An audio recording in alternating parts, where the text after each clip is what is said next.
भारत 1947 में आजाद हुआ, लेकिन अंग्रेजों के जाने के बाद भी उनकी गुलामी की मानसिकता और भेदभाव कांग्रेस की नीतियों का हिस्सा बन गए।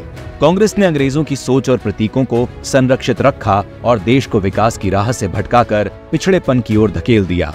यही वजह है कि आजादी के दशकों बाद भी भारत हर क्षेत्र में पिछड़ा रहा।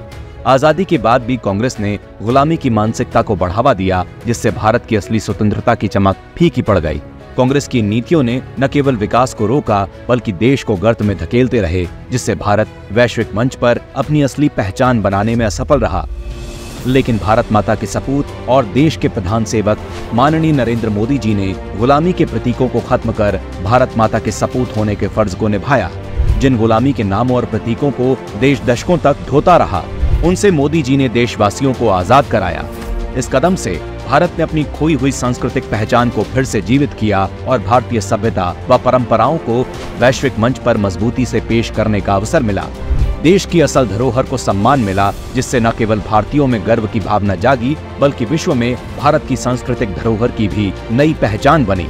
मोदी सरकार ने राजपथ का नाम बदलकर कर्तव्य पथ किया, जो भारत की नई दिशा और जिम्मेदारी का प्रतीक है। भारतीय नौसेना के ध्वज से किंग जॉर्ज के क्रॉस का निशान हटाकर मोदी सरकार ने छत्रपति शिवाजी महाराज के ध्वज के निशान को अपनाया, जो भारत की सांस्कृतिक विरासत और गौरव का प्रतीक है। अंग्रेजों के जमाने के कई पुराने कानून जैसे इंडियन पीनल कोड, CRPC और इंडियन एविडेंस एक्ट को हटाकर मोदी सरकार ने नए कानून भारतीय न्याय संहिता, भारतीय नागरिक सुरक्षा संहिता और भारतीय साक्ष्य संहिता को पारित किया। ये न केवल कानून में सुधार है, बल्कि गुलामी के पुराने ढांचे से मुक्ति भी है।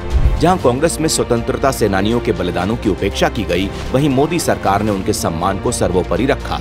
इंडिया गेट पर जहां कभी जॉर्ज पंचम की मूर्ति हुआ करती थी, उस ऐतिहासिक कैनोपी में मोदी सरकार ने 28 फीट ऊंची नेताजी सुभाष चंद्र बोस जी की भव्य प्रतिमा स्थापित कर मोदी सरकार ने भारत के महान नायकों को उचित सम्मान दिलाया। इसके साथ ही दशकों से लटके नेशनल वॉर मेमोरियल को पूरा कर 2,26,000 से अधिक शहीद हुए सैनिकों को सम्मानित किया गया, जो देश के लिए अद्वितीय योगदान का प्रतीक है।